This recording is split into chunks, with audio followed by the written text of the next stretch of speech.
तो उसके लिए आप एक प्राइस बताते हो और देखिए फिर वो प्राइस आप अपने कस्टमर को बता देते हो, आपका जो टोटल पैनल जो आपका तैयार होगा वो इतने प्राइस में तैयार होगा। ठीक है, तो उसके लिए आपको भी जरूरत पड़ती है एस्टिमेशन की। तो फर्स्ट तो आपका order to calculate resources.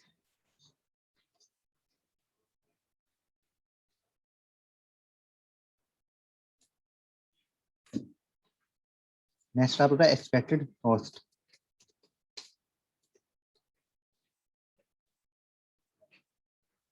Total इतनी कॉस्ट यूटिलाइज हो रही है ये आपको मालूम हो जाता है। फिर आपको एक चीज और मालूम हो जाती है to calculate time taking.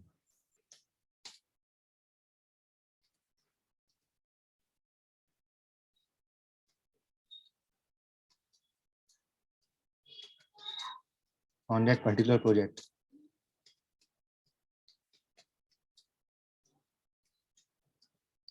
Total कितने डेज में वो प्रोजेक्ट पूरा हो जाएगा ये आपको मालूम हो जाता है। ठीक है, अच्छा बहुत बार क्या होता है जैसे एडमिनिस्ट्रेटिव अप्रूवल चाहिए होता है, किसी प्रोजेक्ट के लिए एडमिनिस्ट्रेटिव अप्रूवल की जरूरत होती है। तो वहाँ भी आपका एस्टिमेशन आपको एक एस्टिमेशन देना होता है, उसके बाद आपका वो गवर्नमेंट थ्रू अप्रूव होता है, तो वहाँ भी एस्टिमेशन किया जाता है और administrative approval.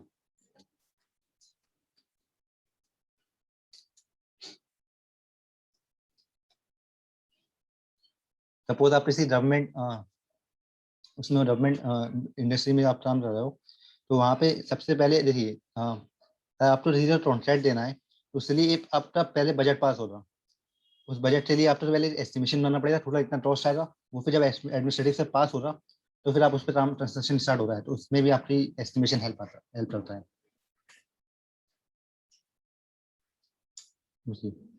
It help to invite tender.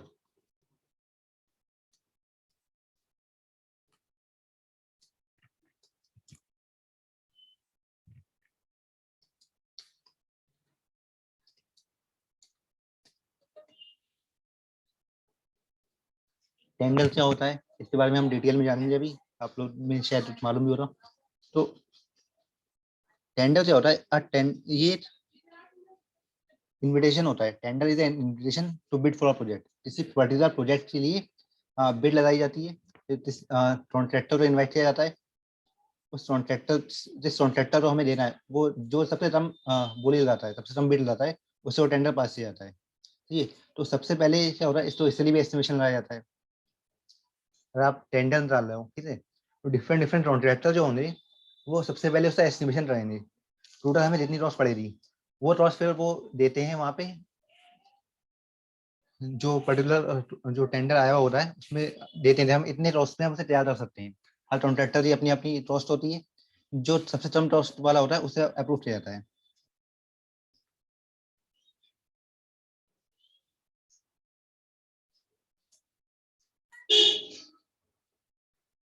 And again it helps इन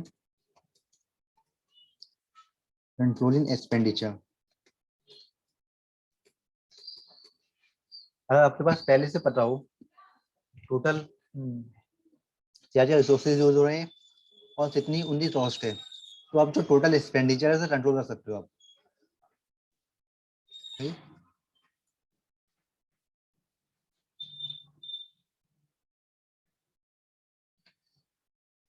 अच्छा, एक लास्ट पॉइंट अपना इरोर हो सकता है। It helps in evaluate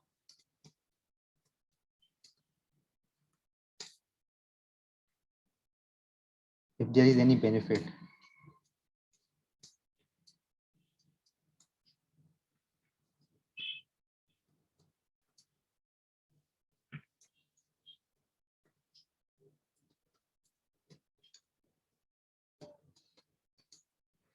suppose जो मैंने आपको पैनल वाला एग्जांपल बताया था, तो किसी क्लाइंट को आपसे इससे पैनल बनवाना है, तो उस पैनल बनाने में आपको प्रॉफिट हो रहा है या नहीं। तो अगर आप पहले एवेल्यूएट कर लेते हो टोटल कितना हमारा रिसोर्सेज यूज हो रहा है, टोटल कितना कॉस्ट आ रही है, तो उसमें आप अपना प्रॉफिट ऐड करके उसी कॉस्ट आप ले सकते हो। तो आपको इससे पता चल सकता है कि आपको उस पर्टिकुलर प्रोजेक्ट में आपको बेनिफिट हो भी रहा है या नहीं हो रहा है। ऐसा ना हो कि आप कॉस्ट क्लाइंट से कम पैसा ले रहे हो और आपका कॉस्ट हो सकता है पैनल बनाने में ज़्यादा यूज हो जाए, तो आपका लॉस हो सकता है इसमें।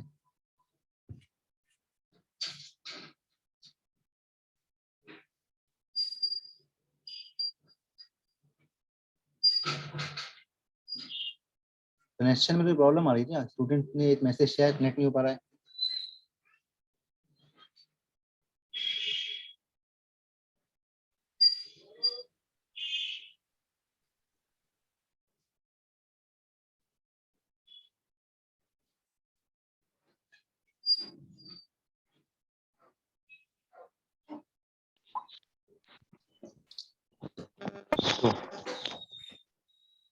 तो ये बेसिक नीड है एस्टिमेशन की।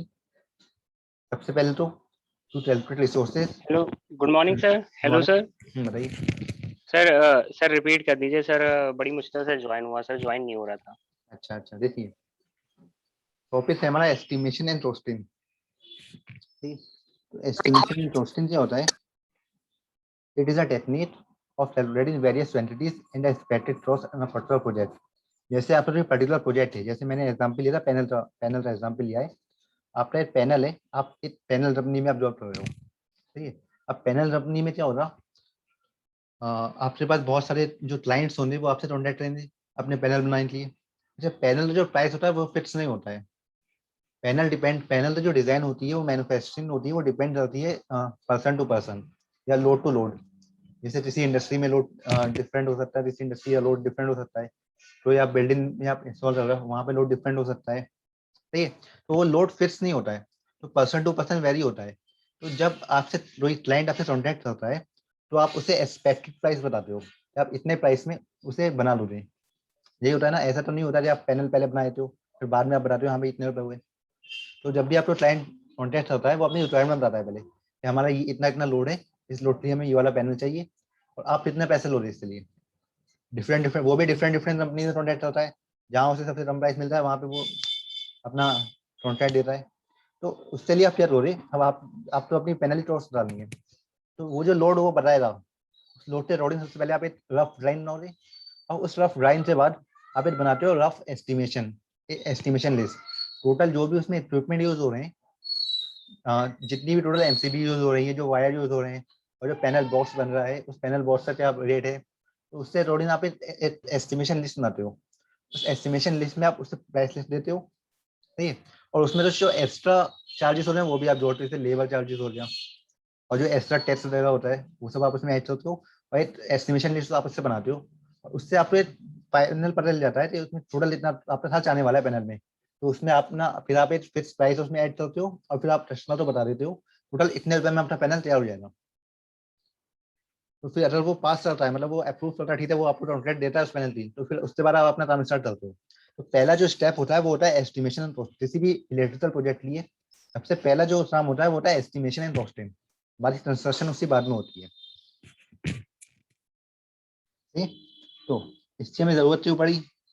सबसे पहला पॉइंट है टू कैलकुलेट रिसोर्सेज। इससे हमें आइडिया हो जाता है टोटल जितने रिसोर्सेज हमें यूज करने हैं, ठीक है। और हमारे पास पहले से लिस्ट हो रही, जब आपको कॉन्ट्रैक्ट मिलेगा उस लिस्ट की हेल्प से आप इजीली सामान जो है वो मार्केट से बाय कर सकते हो। उस लिस्ट की हेल्प से आपके पास पहले से लिस्ट तैयार रहती है, ठीक। दूसरा, एक्सपेक्टेड कॉस्ट आपको पता चल जाती है। तीसरा, टोटल जितना टाइम हम यूज हो रहा है उस पर्टिकुलर प्रोजेक्ट पे ये आपको पता चल जाता है, ठीक है। अगर कोई ऐसा प्रोजेक्ट है जिसमें गवर्नमेंट की अप्रूवल चाहिए होती है तो उसलिए आप तो एडमिनिस्ट्रेटिव तो उसमें उसमें भी आप एस्टिमेशन करते हो फॉर एडमिनिस्ट्रेटिव अप्रूवल, ठीक है। It also helps in inviting tender. Tender को इन्वाइट करने में भी हेल्प करता है ये। और it helps in controlling expenditure. जैसे आपको पहले से अगर मालूम है टोटल इतने इक्विपमेंट यूज हुए हैं तो आप मार्केट में सर्वे कर सकते हो। तो आपको जो सामान चाहिए है उसलिए आप सर्वे कर सकते हो मार्केट में टोटल कहाँ पे आपको वो सामान सस्ता पड़ रहा है। आप कंपेयर कर सकते हो उस लिस्ट में, जो आपको सस्ता पड़ेगा आप वहां से बाय कर सकते हो। तो it also helps in controlling expenditure, right. And it helps in evaluate if there is any benefit in execute the project. मतलब जो आपका प्रोजेक्ट है इसमें आपका प्रॉफिट हो रहा है या नहीं हो रहा है। तो पहले आप क्या करोगे, टोटल आप एक लिस्ट बनाते हो एस्टिमेशन लिस्ट, उसमें आप पहले से ही अपना फिक्स प्रॉफिट जोड़ देते हो, ठीक है। तो इसमें आपको आइडिया हो जाता है कि आपको कितना प्रॉफिट इसमें हो रहा है। प्रॉफिट हो भी रहा है, ऐसा नहीं है लॉस हो रहा है, ठीक है। अच्छा, तो एस्टिमेशन के लिए अब नेक्स्ट पॉइंट है आपका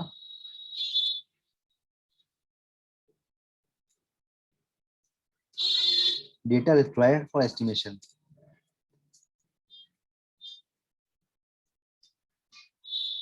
एक एस्टिमेशन के लिए क्या क्या डेटा रिक्वायर्ड होता है?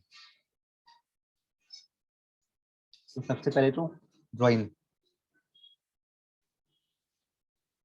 तो जो भी आप काम कर रहे हो, चाहे वो उधर इंटरनल इंस्टॉलेशन हो, किसी घर की हाउस वायरिंग हो, सही है, या आप पैनल का मैंने एग्जाम्पल लिया, तो वहां पे सबसे पहले आप ड्राइंग बनाते हो।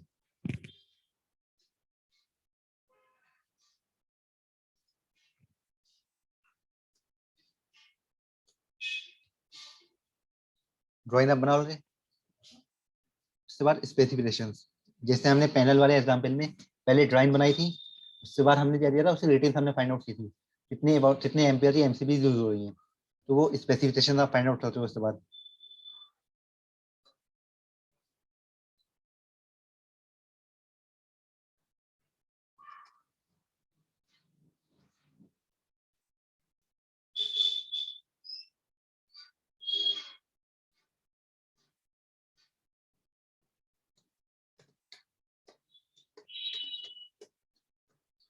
स्पेसिफिकेशन, उसके बाद नेक्स्ट आपका होता है कॉस्ट।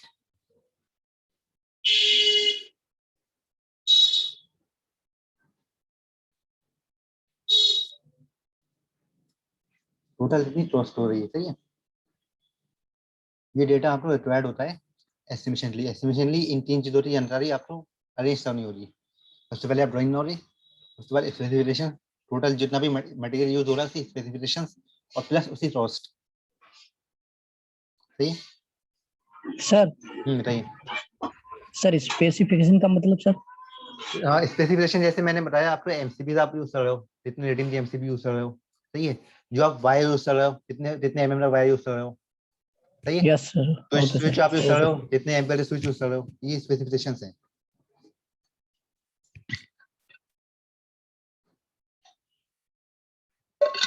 कौन सा वायर ले रहे हो, कॉपर ले रहे हो, एल्यूमिनियम ले रहे हो, सही, इन सबकी डिटेल।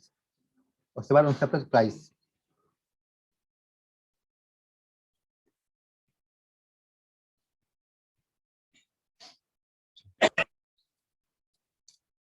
Type of estimation.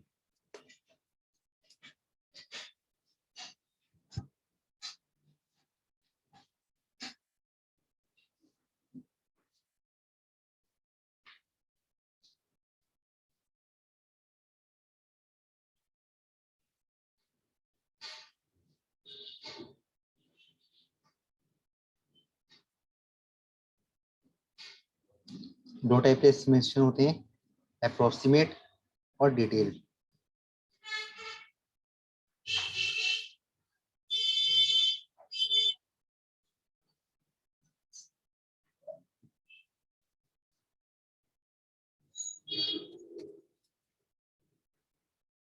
देखिए, जो अप्रोक्सीमेट एस्टिमेट होता है, वो यार दो दो तरह से यूज होता है। पहला तो होता है फॉर एडमिनिस्ट्रेटिव अप्रूवल। अगर आपका कोई ऐसा प्रोजेक्ट है जिसमें गवर्नमेंट से आपका अप्रूवल चाहिए, तो उसके लिए पहले आप एक रफ एस्टिमेट बनाते हो, सही है। या फिर जो मैंने एग्जांपल लिया, अगर कोई आपका क्लाइंट फोन करता है, आपने उसे एस्टिमेशन बताना है, तो पहले आप एक अप्रॉक्स एस्टिमेशन बताते हो, ठीक है। जब आपको प्रोजेक्ट मिल जाता है, तो फिर आप डिटेल एस्टिमेशन बनाते हो, उसमें हर एक चीज, जितनी छोटी से छोटी चीज जितने भी यूज हो रही है, चाहे वो छोटा सा एक जो क्लिप यूज होते हैं वायर के लिए, या जो लेबल यूज होते हैं, हर एक चीज आप उसमें मेंशन होते हो डिटेल में, सही। तो दो टाइप के एस्टिमेशन होते हैं, अप्रोक्सीमेट और डिटेल्ड। सर नहीं समझे सर, एक बार फिर से बता दीजिए। सर अप्रोक्सीमेट में सर क्या क्या होता है सर? डिटेल में सर सब पूरा होता है। अप्रोक्सीमेट में जो ज्यादा जो होती है, जो बड़ी बड़ी चीजें होती हैं, वो आप मेंशन करते हो, जिनसे आपका जो प्राइस होता है वो ज्यादा इफेक्ट होता है। जो ज्यादा कॉस्टली चीजें जो होती हैं, जो मेन, जैसे आपका एमसीबी हो गया, ठीक है, एमसीबी के बाद आपका वायर हो गया, ठीक है, स्विचेस हो रहे हैं, अगर आप स्विचेस यूज कर रहे हो, आपका आप वायरिंग, इंटरनल वायरिंग कर रहे हो, स्विचेस आपका हो गया, बैटन हो गया, या आप यूज करो, या पीवीसी पाइप हो रहे हैं, जो बड़ी बड़ी चीजें हैं वो आप देख लेते हो। उसके बाद जो छोटी छोटी चीजें होती हैं, वो आप जैसे आप जो इंस्टॉलेशन में जो पीवीसी पाइप आप इंस्टॉल कर रहे हो, इंस्टॉल करने में कॉस्ट स्लिप यूज होती है छोटी छोटी, सही है। तो जो छोटे छोटे जिनके प्राइस ज्यादा नहीं होते हैं वो आप इससे प्रो देते हो अप्रोक्सीमेट में, जिनके तो प्राइस सर हम कस्टमर को सर दिखा सर जो डिटेल एस्टिमेशन होता है सर वो अप्रूवल के बाद या कस्टमर से अप्रूवल मिल जाए या सर गवर्नमेंट हाँ से अप्रूवल उसके बाद भी सर उसके होता बाद है? जब आप नहीं, वैसे तो आपकी चॉइस है, बट देखिए पर ऐसा क्या हो रहा है कि मान लीजिए अगर कोई कस्टमर आपके पास कॉन्टैक्ट करता है, सही है, आपके पास 100 कस्टमर कॉन्टैक्ट कर रहे हैं आपसे दिन भर में, तो जरूरी नहीं है आपको 100 प्रोजेक्ट मिल जाए। तो 100 कस्टमर आपको कॉन्टैक्ट कर रहे हैं, तो उन 100 के लिए आपको एक अप्रोक्सीमेट बनाना पड़ेगा। तो आप सबके डिटेल बनाने बैठ जाओगे तो बहुत ज्यादा टाइम यूज होता है उसमें, है ना, बहुत ज्यादा टाइम यूटिलाइज होता है उसमें। तो इसलिए आप रफ एस्टिमेट बनाते हो, जिसकी कॉस्ट ज्यादा होती है वो आइटम्स आप ले लेते हो कि इनकी कॉस्ट ज्यादा है, और उसमें प्लस आप एक सेफ्टी मार्जिन जोड़ते हो, प्लस प्रॉफिट आप अपना जोड़ रहे हो। सही, उस हिसाब से आप एक रफ एस्टिमेट बना लेते हो। डिटेल में क्या हो रहा है, जब आपको कॉन्ट्रैक्ट मिल जाता है, तो जब आपको कॉन्ट्रैक्ट मिल गया, सही है, आप अपने टोटल आप टोटल आपको इतना प्रॉफिट हो रहा है, उस टोटल प्रॉफिट लिए फिर आप डिटेल एस्टिमेशन बनाते हो। हर एक चीज उसमें हर चीज आप ऐड करते हो, जितनी छोटी छोटी चीज होती है, पूरे एक आपका जो इंस्टॉलेशन है उसमें जितनी चीजें यूज हो रही है, हर एक चीज आप उसमें रखते हो। ठीक। जैसे सर सर लेग है, टैप है, आदि वगैरह, सर जो इनका मूल्य जो एस्टिमेशन है है कुल मिला के जोड़ लिया जाता है। क्या हुआ? सर जैसे टेप है, लेग है, ये छोटे छोटे हाँ, सामानों को जो वही है वही, उनका एक हाँ मूल्य निर्धारित करके जोड़ लिया जाता है। हाँ हाँ, जिनका बहुत सारी चीज छोटी चीज होती है, इनका एस्टिमेशन पॉसिबल नहीं हो पा रहा है कितनी यूज होंगी, तो इनका एक रफ आइडिया लिया जाता है। तो अप्रोक्सीमेट में बहुत सारी चीजें ऐसी होती हैं, जो बड़ी बड़ी चीजें होती हैं, छोटे जो छोटी चीजें होती हैं, या तो उन्हें लेते नहीं या फिर उन्हें रफ आइडिया लेते हैं। ठीक है, क्योंकि पॉसिबल नहीं हो पाता है हर एक चीज तो डिटेल में एस्टिमेट लगा पाना कि जितना यूज हो रहा, और उसमें टाइम भी ज्यादा यूज होता है। सही है, तो प्रोजेक्ट आपको तो अभी मिला नहीं है, आपको बस एक रफ एस्टिमेट देना है। सही, अगर मान लिया आपको प्रोजेक्ट नहीं मिलता है तो वो आपका वेस्ट हो जाएगा टाइम। तो इसलिए एक रफ एस्टिमेट बनाते हैं, और जब आपको प्रोजेक्ट मिल जाता है उसके बाद जब आपका प्रोजेक्ट का काम स्टार्ट होता है, तो फिर आप डिटेल उसका एस्टिमेशन बनाते हो।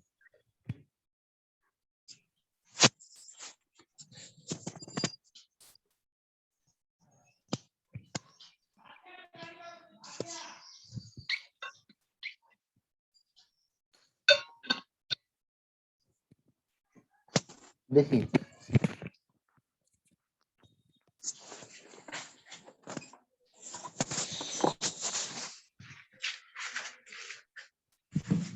माइक अपना बंद कर दी समय तो ने।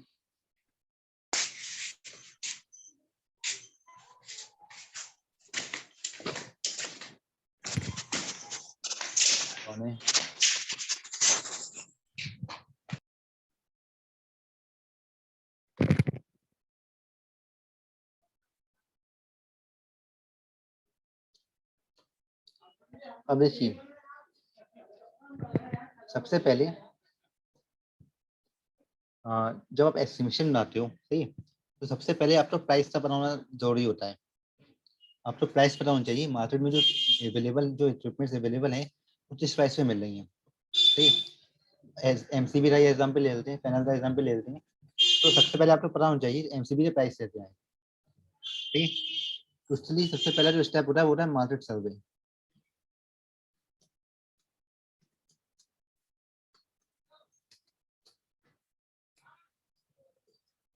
मार्केट सर्वे में देखिए आप क्या करते हो, जितने भी डिस्ट्रीब्यूटर्स होते हैं, सप्लायर्स होते हैं, उनके थ्रू आप उसका प्राइस मालूम कर लेते हो। ठीक, सबसे पहले आप प्राइस मालूम कर लोगे, उस प्राइस से अकॉर्डिंग आप एक लिस्ट बनाते हो, एस्टिमेशन लिस्ट। ठीक, अच्छा, एक चीज और, तो जो टोटल इक्विपमेंट्स आप पे यूज हो रहे हैं, तो उनकी जो कॉस्ट हो रही, वो तो जो मटेरियल यूज है उसकी कॉस्ट है। उससे अलावा जो एक्स्ट्रा चार्जेस होते हैं जो आप उसमें ऐड करना होती है, जैसे लेबर चार्जेस।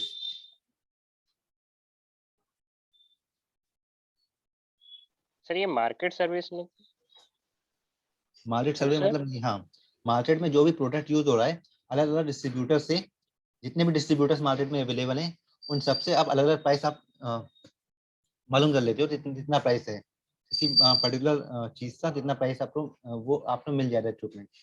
जैसे मैंने आपको एग्जाम्पल बताया पैनल का एग्जाम्पल, तो एमसीबी आपने यूज करनी है, तो आप डिस्ट्रीब्यूटर्स पे जाओगे, उसमें मालूम करोगे एमसीबी कितने प्राइस की आ रही है, अलग अलग डिस्ट्रीब्यूटर के अलग अलग प्राइस होंगे।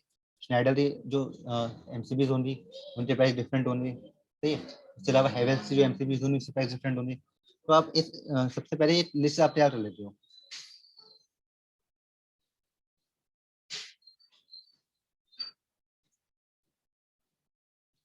आप एक लिस्ट बनाओगे, उसके बाद उन लिस्ट को आपस में कंपेयर करते हो।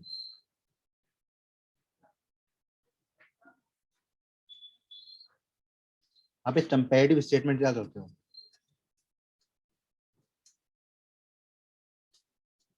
तो देखिए, सबसे पहले आपने ये किया, जितने भी वेंडर अलग अलग डिस्ट्रीब्यूटर्स थे उन सबसे आपने प्राइस अपने डाटा डाल लिया। उसके बाद आप क्या होता है, कंपैरेटिव स्टेटमेंट बनाते हो। आप आपस में प्राइस जो होते हैं आप कंपेयर करते हो, और जहां से आपको सस्ता पड़ रहा होता है, जिस जो भी प्राइस आपको, वहां से आप अपना ऑर्डर परचेज कर देते हो।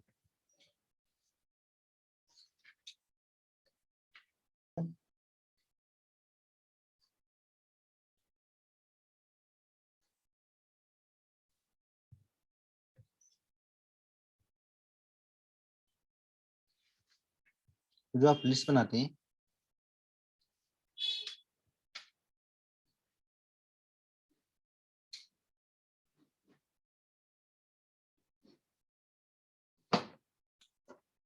तो आप क्या करोगे,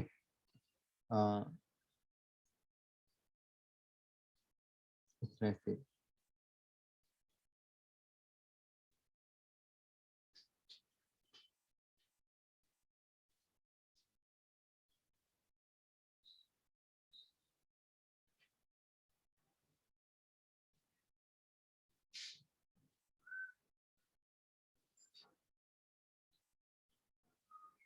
जो जो मटेरियल यूज हो रहा है, सही, उस मटेरियल में जिस कंपनी का आप यूज कर रहे हो उसकी रेटिंग और प्लस उसकी कॉस्ट, ठीक है।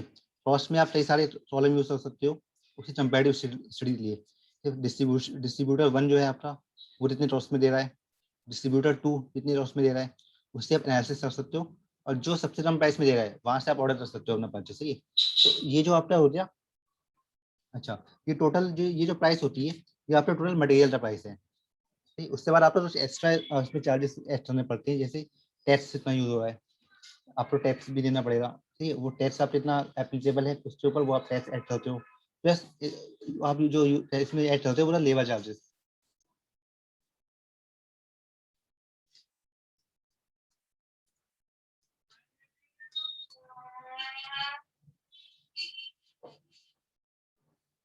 टोटल जो लेबर उसमें यूटिलाइज होगी जो पैनल बनाने में, कितना पैनल बनाने के लिए आपको वर्कर्स की जरूरत पड़ेगी।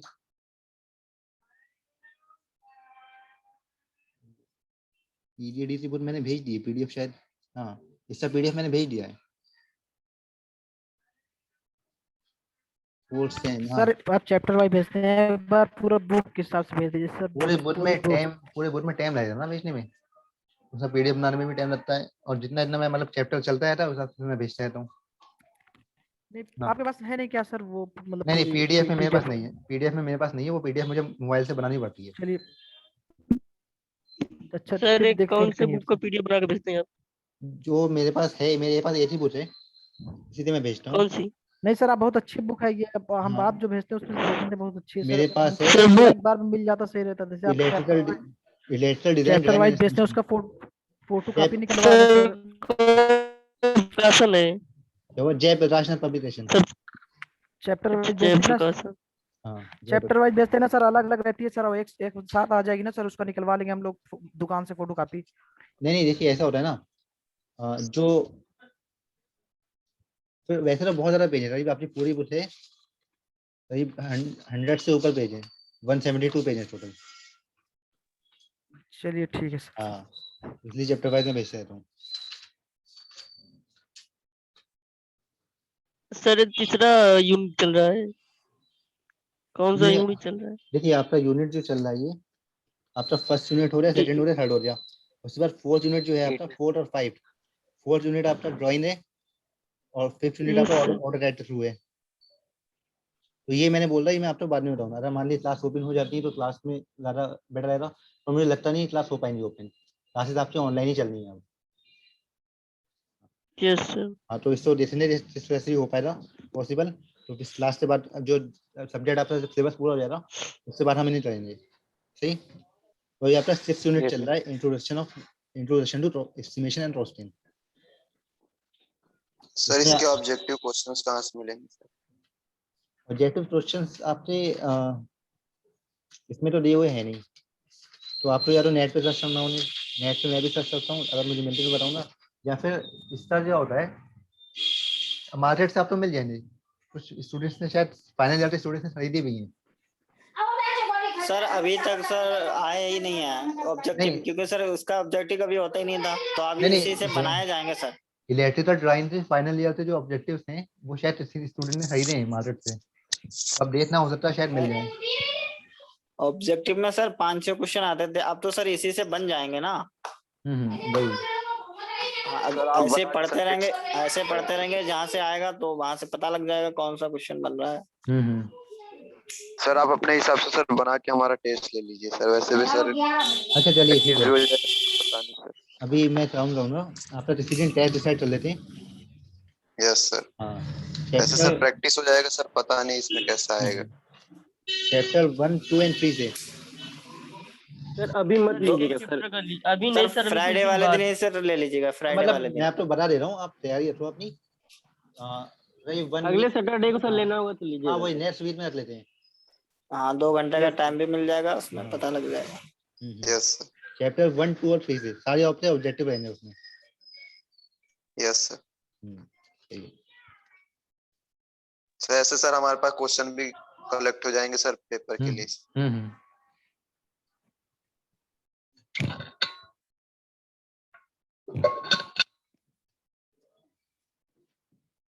देखिए, जो लेबर चार्ज होता है वो 3 टाइप से कैलकुलेट होता है।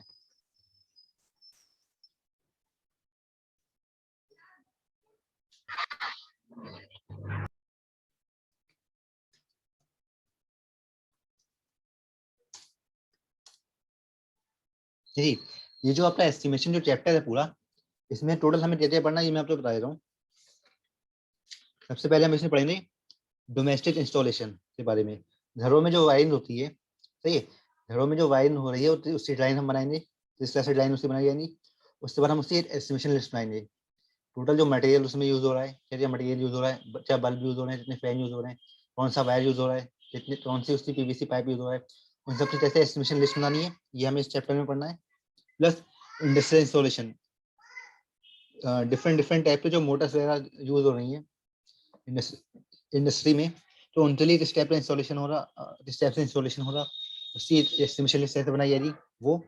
और प्लस सर्विस लाइन कनेक्शंस, जो आपका मेन वायर आ रहा है पोल पर से एनर्जी मीटर पे, उससे आप कैसे, जिस तरह से आप एस्टिमेशन करोगे, ये सारी चीजें हमें इसमें पढ़नी है। ठीक,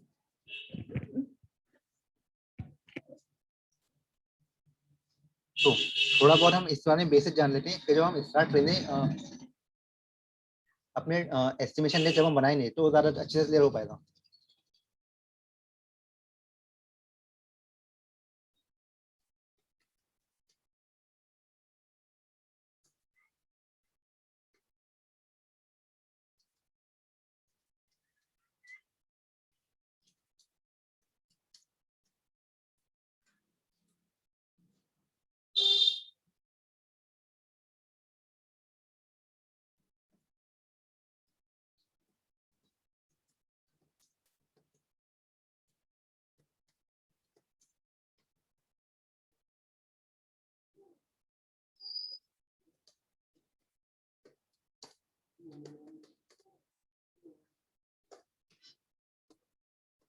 देखिए, जो लेबर चार्जेस होते हैं वो 3 टाइप से कैलकुलेट होते हैं अकॉर्डिंग टू वर्किंग। वर्किंग मतलब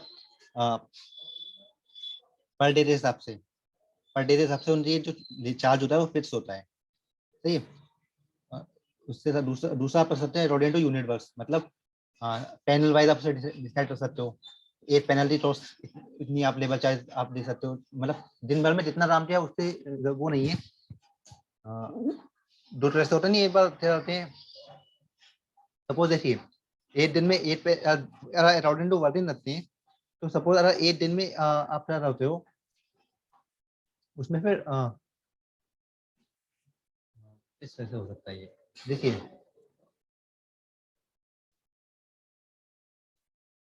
देखिए आपकी पैनल की कंपनी है, सही है, उसमें देखिए टोटल जो पैनल जितने मैन्युफैक्चर हो रहे हैं, तो उस पैनल के हिसाब से आप